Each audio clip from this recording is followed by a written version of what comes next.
Seven Marines have been killed in the Strait of Hormuz. Man, I've been so fucking bad at saying these recently. Maritime organization said they were killed in recent attacks on merchant vessels. Arsenio Dominguez spoke earlier on Monday that said several other Marines have been injured, some of them gravely. He did not say who was behind the attacks and urged shipping companies to use maximum caution in the region. He said all parties must respect the freedom of navigation. Or mariners, not Marines, mariners. More people are going to continue.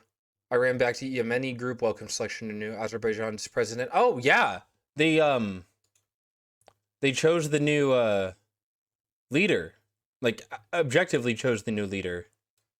Mojtaba Khamenei named new supreme leader. Oil prices soared the highest since 2022. So, we're having a good time with the oil and gas prices. I gotta go have a good stream. Thank you. Airline shares battered and airfare surge. Everything is getting more expensive. Additionally, Pakistan's closing all schools. Where is it? Putin says Russia increases oil and gas supplies to reliable partners, which means Iran. I don't see any room for diplomacy anymore. Kamal Khaziri, in an interview from Tehran, there's no room unless the economic pressure would be built up to the extent that other countries would intervene to guarantee termination of the aggression of the Americans and Israeli against Iran. I actually agree. I think that's going to be the only thing that stops this is economic pressure. Because it's clear that the Democrats, or at least some of them, don't really fucking care to stop this. There's not a majority, or even close to a majority of the Democrats putting an end to this. A lot of them are saying we just need an explanation, not actually stopping it. Senior Hezbollah official says fighting Israel is the only way. Mohammed Raad said the leader of Hezbollah's bloc in the Lebanese parliament also slammed the government for criticizing the militant group's rocket attacks. He made the remarks in a televised statement as top government officials used the international community for diplomatic resolution that maintains Lebanon's commitment to disarming Hezbollah. Lebanon today is not choosing between war and peace, as some claim, but between war and submission to the humiliating conditions that the enemy wants to impose on our government. We'll fight the enemy with our teeth and nails until we expel them from our land in fulfillment to our religious duty. It's a lot. Yeah, the Ayatollah's son. Parents, if your child Oh my god. Seriously, anybody have an ad block? My name is Trey Yingst. Why is it only in my fucking left ear? I am going to turn off. I'm gonna turn off the audio splitting. This shit's like actually so frustrating. Sound settings. Mono audio on. Oh, can you guys hear? And we're currently reporting live from the Middle East to answer some of your questions about the ongoing developments in Operation Epic Fury and what's happening today on the ground across the region. Epic Fury is such a stupid fucking name, by the way. They speak so slow on Fox for all the old geriatric with some breaking news overnight. Iran's Assembly of Experts, under their Supreme Council, has elected Mojtaba Khamenei, the son of Iran's former Supreme Leader, to take over and enter into the footsteps of his father to lead Iran. This is a man who President Trump previously said would be considered unacceptable to serve in this role. And we know that Mojtaba Khamenei has deep ties to Iran's IRGC and besieged forces. He actually served in the IRGC during the Iran-Iraq War in the 1980s. And the situation now is focused on what will happen next on the ground in Iran. Mojtaba is known as the Shadow Prince. He was the gatekeeper for his father and someone who is expected to lead in a similar way. We're also tracking developments as it relates to the kinetic action across the region and the ongoing efforts by the Iranian regime to target Israel and Gulf countries, and the Israelis and the Americans going after Iranian positions across Iran.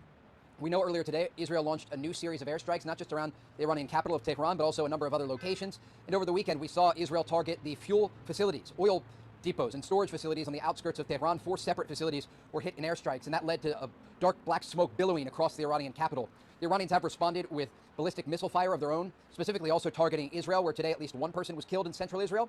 They're using cluster munitions on top of these ballistic missiles, and it's causing a significant amount of damage. We saw yesterday at one site an apartment that was destroyed, people injured by shrapnel on the ground, and some CCTV video that we'll share on Fox News showing these cluster munitions landing here in central Israel. And so if you have questions, you can put them in the comments below, whether you're joining on TikTok, on Instagram, on YouTube, or on X, and I'll try to answer as many as possible as we continue our coverage from the Middle East. Again, if you're just tuning in, my name is Trey Yingst. I'm the chief foreign correspondent for Fox News, and we are reporting live from the Middle East. The first question is, what is the sentiment among Iranians with the new leader appointment? So Iran is a country of 90 million people. The size is more than 2.5 times the size of Afghanistan. And so depending on who you ask, you get a lot of different responses. There were pro-regime rallies in the streets of Tehran today. People held flags and chanted in support of Mojtaba Khamenei, but those who opposed the appointment wouldn't be in the streets. There is real fear among the population of those who are against the current regime, and that's why you wouldn't see them demonstrating today. And so again, we do expect to get a variety. Yeah. He's gonna be I don't know. It's gonna be rough having him as the new supreme leader. U.S. sanction named Iran's next supreme leader after father's death reports. With the father rise revolutionary figurehead opposing his monarchy of Shah Mohammad Reza Pahlavi. We had a smaller house in Germany, but here we lived in a big... I don't care. Go away. After the Islamic Revolution in 1979, Ali Khamenei moved the dissident cleric to a senior government official holding key post. So he is also very evil. Very, very evil. And this is not going to end. Iran will not be reaching a deal with the U.S. anytime soon because of this. Trump is not a fan of him. Trump does not like him. Lebanon war. This happened last night. Oh, there it is. Yeah, he's liked by the current administration. Not so much by the people. Fox News was significantly more boring. Oh my God, can we fuck off? Now Taxes is a TurboTax expert. Can we stop? What the fuck? Secretive figure with the Islamic Republic has not seen publicity in the days after the Israeli airstrike. Killed his 86-year-old father. Started the war. Also killed to strike with the younger Khamenei's wife, Zahra Haddad Adel, who came from a family long associated with the country's theocracy. Khamenei will now have a central say in Iran's war strategy, with the country's powerful paramilitary Revolutionary Guard answering to him. The announcement of his selection came after signs of a rift among Iranian officials as Iran waited the decision by the 88-seat Assembly of Experts, a group of clerics that selected the supreme leader. Been kind of the shadow supreme leader for a while, and but I told them there's no need to lie. I told them the truth. The elder Khamenei was quoted as saying,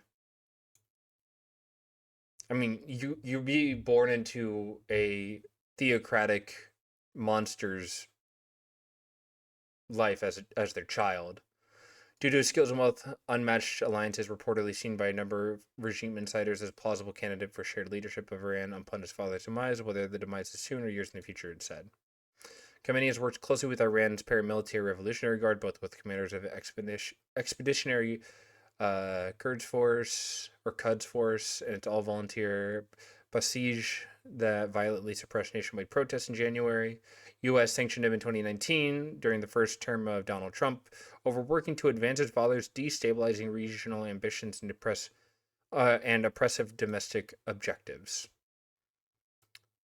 So, we will not see an end to this anytime soon. It's going to go on for much, much longer. I'm so excited, dude. So excited.